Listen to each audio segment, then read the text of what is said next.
আজকের মতন বাই, ভালো থাকো। আবার কালকে আসবো, কালকে আইসা যেটু বাড়ি খাওয়া যাবো, ঠিক আছে? Bye guys. রাত বাজে 10টা, আর এই যে আমি আইসি কাজের থেকে আইসা ওদের জন্য কিছু লয়ে আইসি। ভাই গরিব মানুষ তো, বেশি কিছু আনতারি নাই।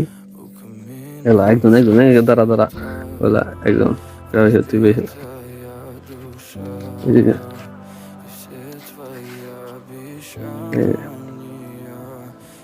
ভাই ভিডিওটা শেয়ার করে যাও যাতে সবাই দেখতে পারে। আর একটা জিনিস কি, এই শীতের মধ্যে দেখো ওরা কি খায় না খায় আমি জানি না, আর ওদের দিকে কেউ খেয়ালও রাখে না।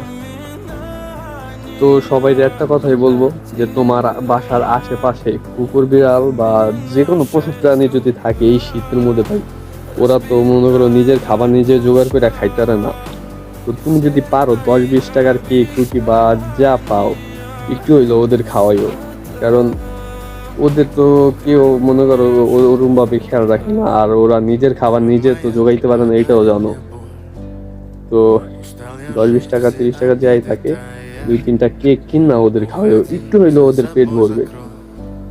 আশা করি তোমাদের বুঝাইতে পারছি। আর ভিডিওটা শেয়ার করে দিও ওদের জন্য, আমার জন্য না, জাস্ট ওদের জন্য, ঠিক আছে?